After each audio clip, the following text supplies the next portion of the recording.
February 28th, 2024, and let's play a little bit of 52 card pickup with thousands of decks so that the defense of Bryan Kohberger can maybe urge the court of Idaho and judge give him the opportunity for a fair trial. I'm ARHayes. This is Convicts Thoughts. And again, I just want to curl up into the dark of the night. This time with a little more comfort than what the penitentiary cell or jail cell offered me. I legitimately want to curl up and just think about how this actually makes me feel as I watch the interaction within the courtroom.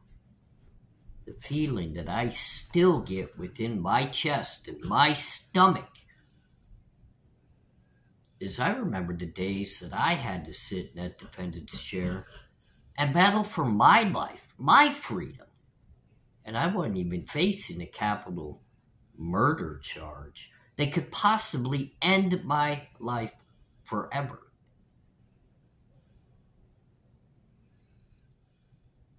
It's hard to fathom that people wouldn't want better than this out of our system.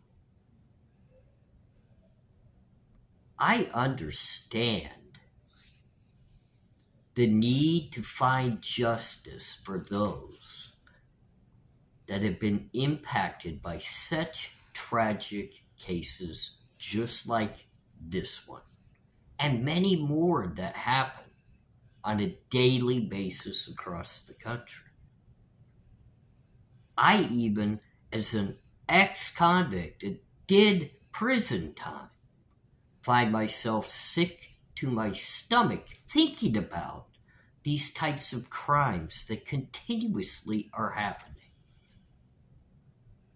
I don't want any of this to happen to people just like the everyday hardworking construction worker, the nurses, anybody and everybody would like the peace to come back to our everyday lives.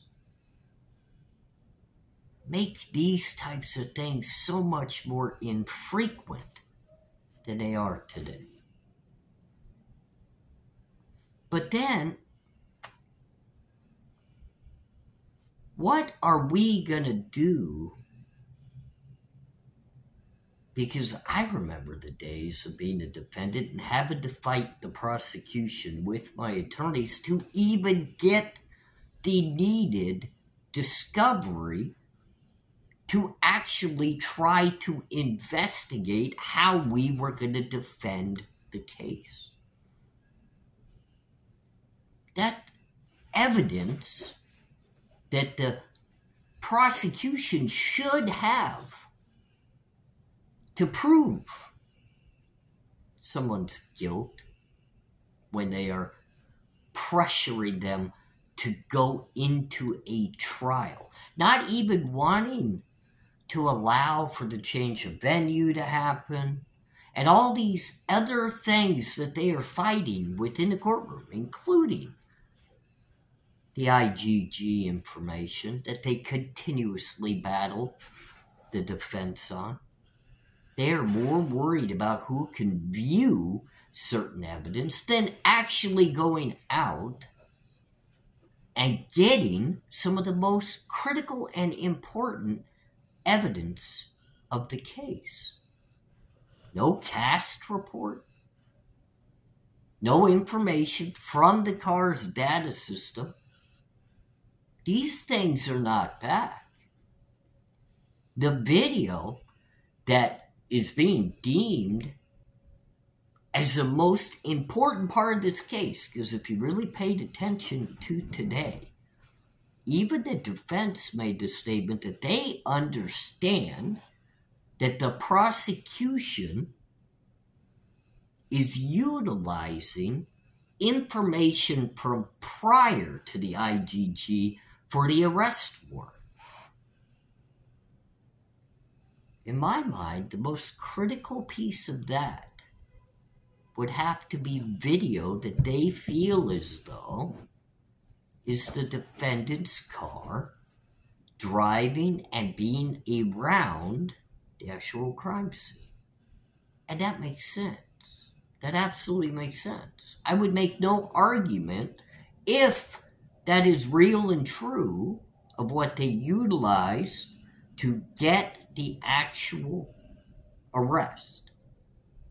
But in the back of my mind, thinking what a defendant would think is, why would you not have the video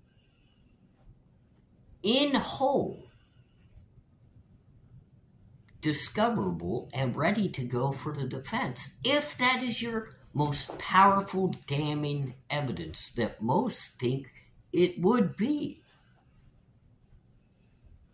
Why would you not have that ready to go? I mean, today it was very evident that the prosecution's whole statement and show that they would be ready to go to trial in the summer of this very year, that wouldn't be it. They were nowhere ready. And they didn't want to admit it at the last hearing, but today they had to. But isn't it a little eye-catching that the judge is thinking a certain date in his mind, and how weird is that it's written down on the prosecution's pad of paper and highlighted in pink? Wow, that seems like there's a real connection there of the perfect timing for trial. Yet the defense is screaming heart and soul from the defense table. And I have to give it to Bryan Kohberger for being as patient as he is and as collected as he showcases himself to be. Because I'll tell you what, I personally would not be that way at the defense table if my entire defense was being driven by the prosecution and the judge's very want to have me in a trial much quicker than any other capital case in the entirety of the United States. They're trying to rush this case leaps and bounds, time frame wise. And you can go look at other cases. Look at Lori Daybell. Look at Chad Daybell. Look at the individuals that are on trial for their lives, and you tell me one that legitimately is in the courtroom in approximately 2 years. Been around the block, and most of my cases took at least that, and they were not capital charges. So when Ann Taylor stands up and makes the statement she cannot possibly be ready, people need to pay attention to that if they want this to be a one-time trial and handled correctly. Even for those that want Bryan Kohberger to be found guilty of this crime and feel as though he is guilty, you need to showcase some patience to allow things to work themselves out and step-by-step basis into the trial so that we can have a fair trial one time. I mean, none of us want a mistrial. None of us want to have to continue down this path. I don't want to have to talk about the Idaho 4 case for the next 100 years. But I also don't. I don't want to see the failures within the courtroom that leads to a mistrial. And I also don't want to see a man that legitimately could showcase some defense within this case. Believe it or not, to many that don't want to think he can, there's a little hidden gems in there that the defense is showing that just may work in Bryan Kohberger's very, very defense and help prove him his innocence.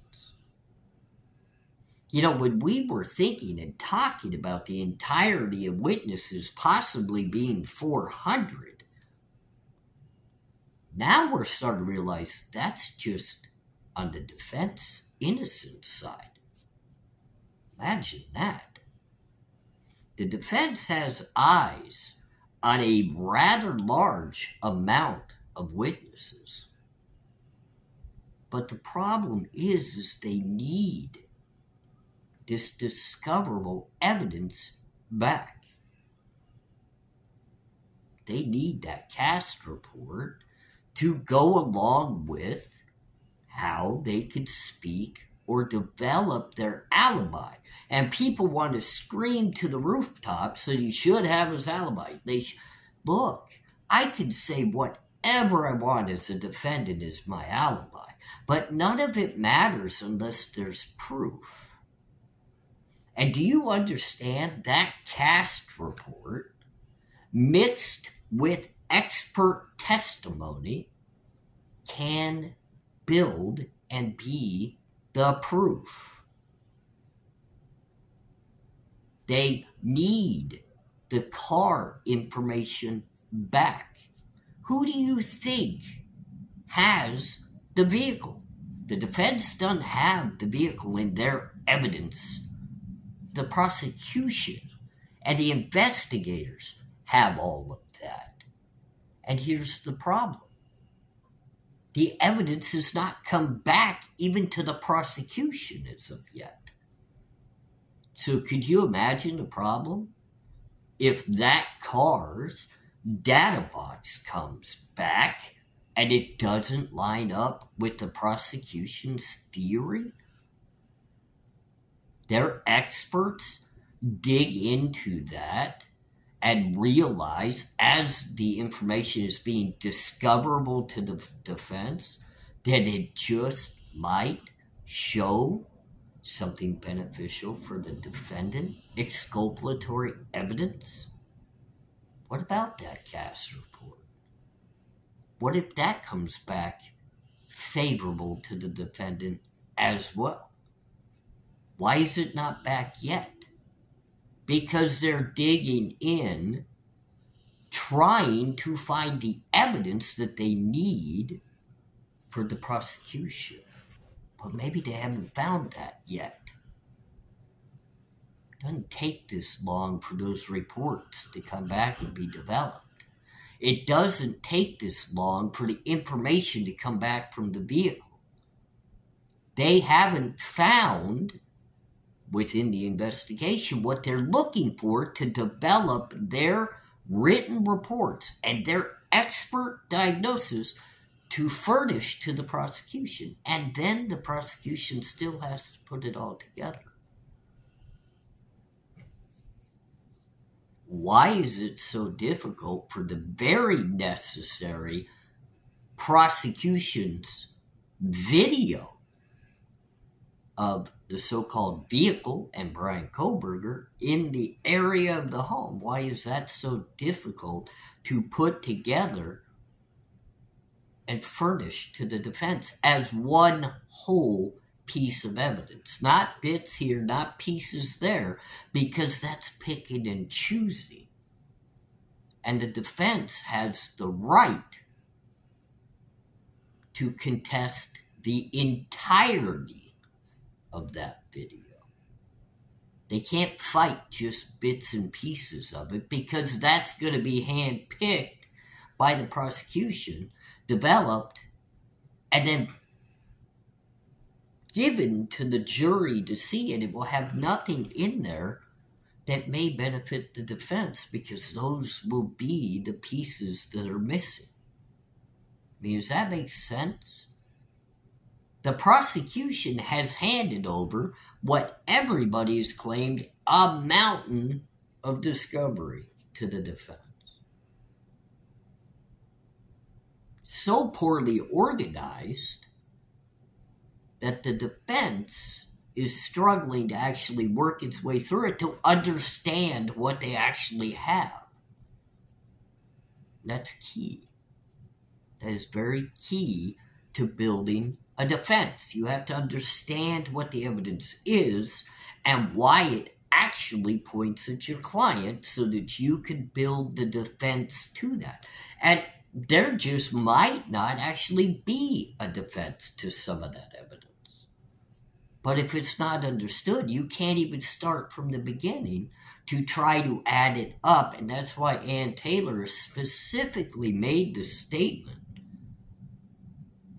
just very detailed and specific to the point. She doesn't even know how, from November 13th to December 29th, the arrest, how did they get to Bryan Kohberger? And when they go to battle within this court hearing, if you didn't notice, even the judge did not comprehend and understand what the defense was even trying to make clear as to why they felt the IGG was important to their experts and their part of the case. The judge in the prosecution is so determined to block who they may talk to or what family innocent members they may go try to investigate. Ladies and gentlemen, I'm not even a scientist or an expert within the IGG, but I understand what the defense is saying. It's simple.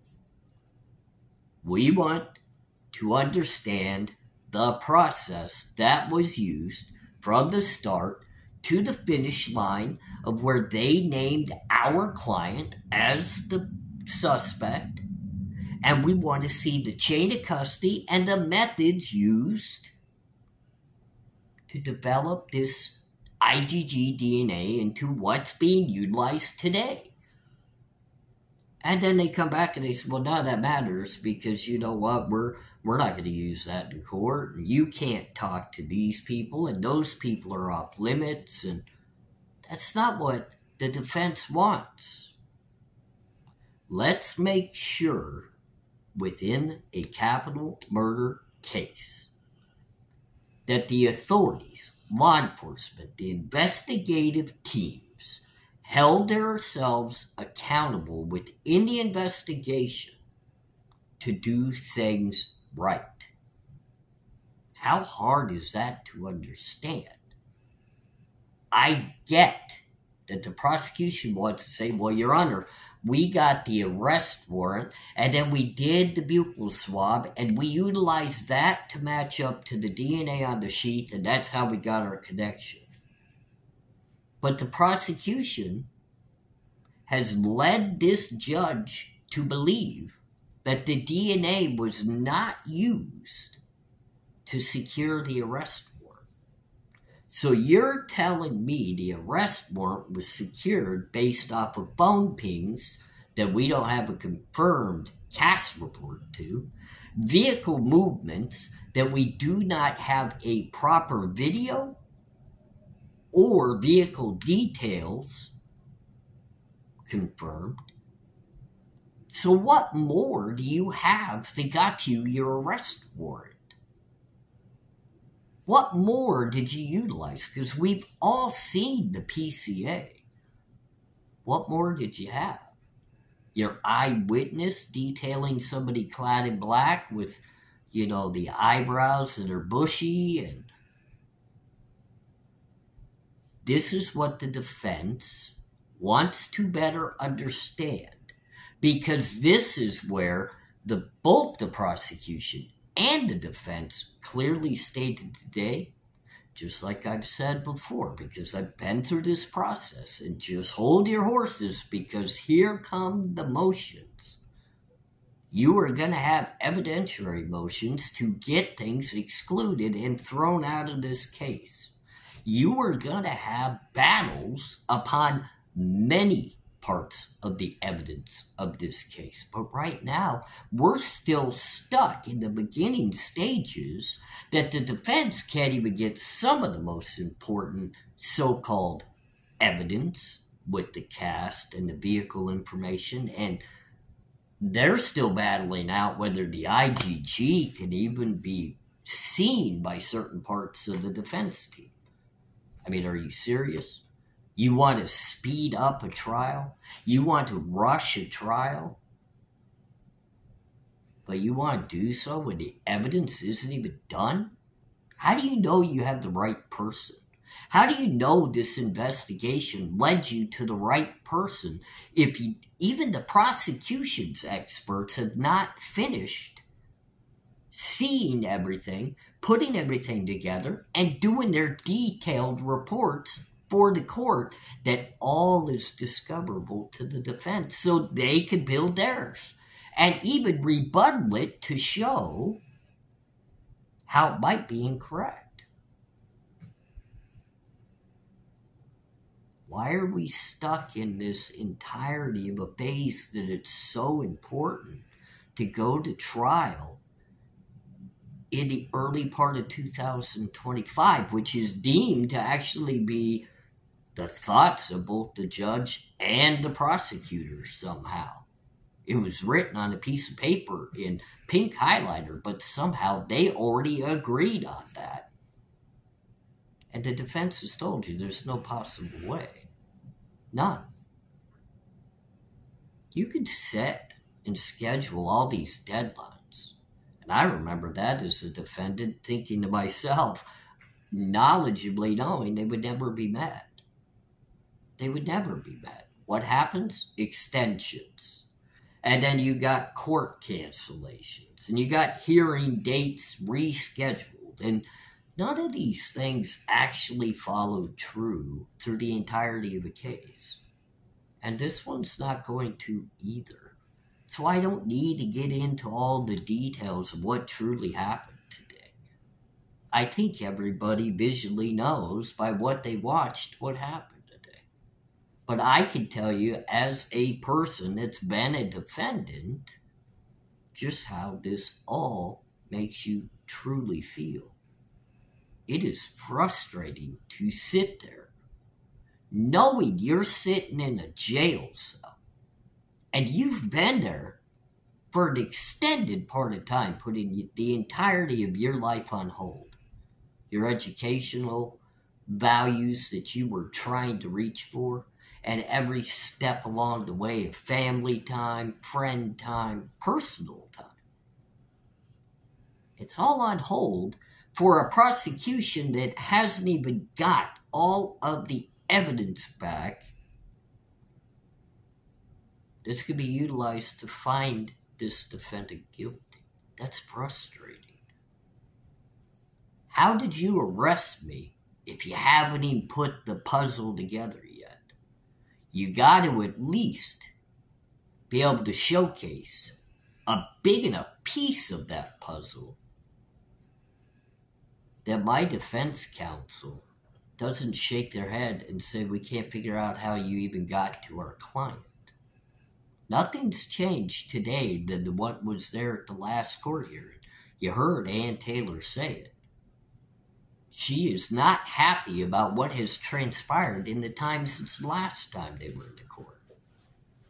But here we are. All those cards, 52 cards, flown into the air. 1,000 decks. And they're scattered everywhere. And we're trying to rush Bryan Kohberger in the Idaho 4 case to trial. Just shaking my head, ladies and gentlemen. I'm ARHayes. Thanks for joining me. I'm sure we're going to end up talking Idaho 4, Bryan Kohberger again very soon.